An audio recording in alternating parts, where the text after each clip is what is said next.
sound is the holy grail of early 2000s electronic music.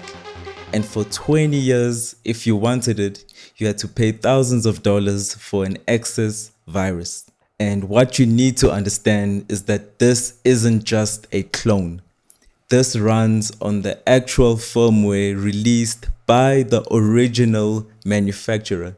So this is the very heart of every digital synth. But there's a reason why you won't find this in your KVR store or in plugin boutique or in your native instruments bundles. And if you go to the developer's website, they are very careful about how they talk to you about it. And that's because this plugin sits on the most fascinating legal gray area in the world of music technology. And so today we're looking at the DSP 56300 project, and we're questioning whether this free gear is actually legal to use.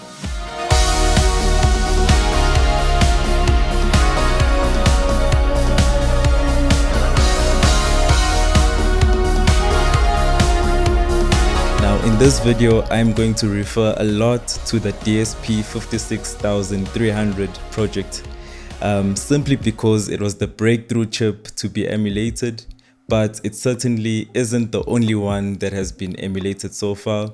There are other projects out there such as the Toshiba ESP2 chip that was also emulated recently. And disclaimer, I do not have any of the software I'm talking about running on my PC. And any sound example that you hear in this video is simply downloaded from the internet. I will reference the source on which I got those videos or clips from. I'm not making this video to encourage anyone to download it and run it on their PC, and I am purely making this video for educational purposes. Now, these projects have been gaining huge traction over the years, and at the time of making this video, I found about 7 projects, and there's still more in the pipeline that they are currently working on. And before you download it, I need you to understand the legal drama behind it. And in order to understand the legal drama behind it, you have to understand the hardware. So in the 90s, companies like XS, Waldorf, and Clavia didn't really build software in the way that we think of it today. So they used a very specific piece of hardware called a DSP chip. And DSP stands for Digital Signal Processing Chip. So you can think of this chip as a specialized engine. And the manufacturers wrote firmware, which is code that carries a very specific set of instructions that only this engine, which is the chip, could run. And for decades, that firmware was locked inside the physical metal box of a synth. And if you didn't own the synth, it means you did not have the code. But as modern CPUs got faster, a group of developers one day realized that they could actually build a virtual version of this DSP chip. And that changed everything. And this is where we hit our first legal distinction.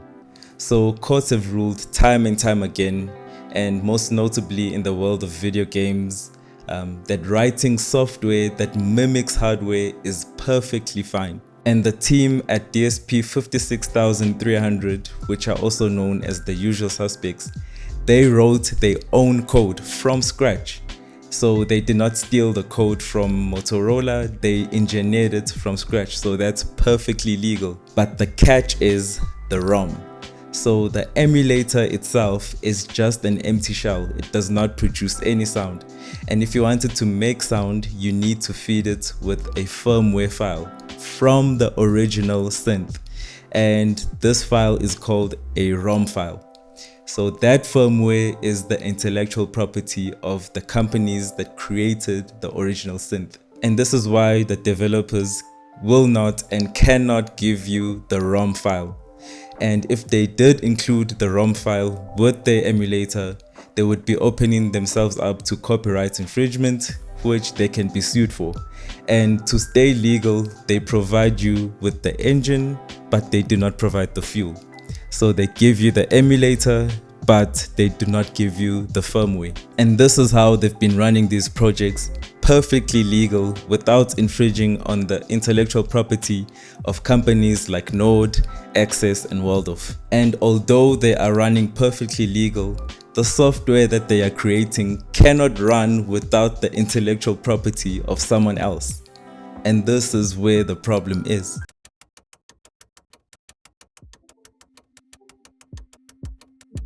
So what are the manufacturers saying about these projects? Well, so far, nothing. On all the projects that have been emulated so far, I have found no response from the manufacturers, and I have to ask myself, why? And well, there are possibly three positions for their stance. The first stance could be for preservation.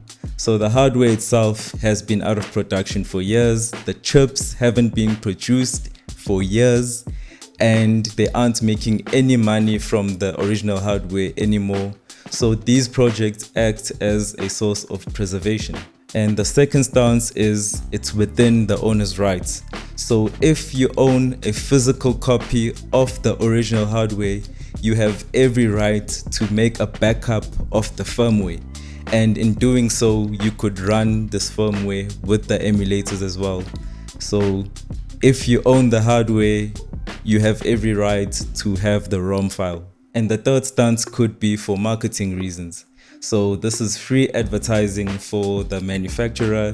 It keeps the legacy products from the manufacturer alive without paying a team to maintain and upkeep the software. So what's the verdict in all of this? And again, I have to reiterate that this is not legal advice. So my thoughts are, if you're a bedroom producer, the chances are no one is coming after you. But if you're a professional and you produce commercial tracks, I would say be very, very careful, because using unlicensed software on a commercial track could potentially open you up for litigation. So are these emulations going to replace the need to buy hardware, especially hardware that is now considered vintage and it costs a fortune to purchase? Because at the end of the day, these are one-to-one component accurate recreations of the original. So is there a need for us to spend so much money on vintage stuff? Legally speaking, hardware still owns the crown. You own the license, you own the hardware, and you own the peace of mind. So to conclude this video, I just want to say that these DSP projects are a work of art, but they live on the legal gray area. I think the best case scenario for everyone is for the manufacturers to actually release the firmware into the public domain so that no one is infringing on their rights, and it's a win-win for everyone. They aren't making money on these hardwares anymore, and it's been years. Some of them are completely dead.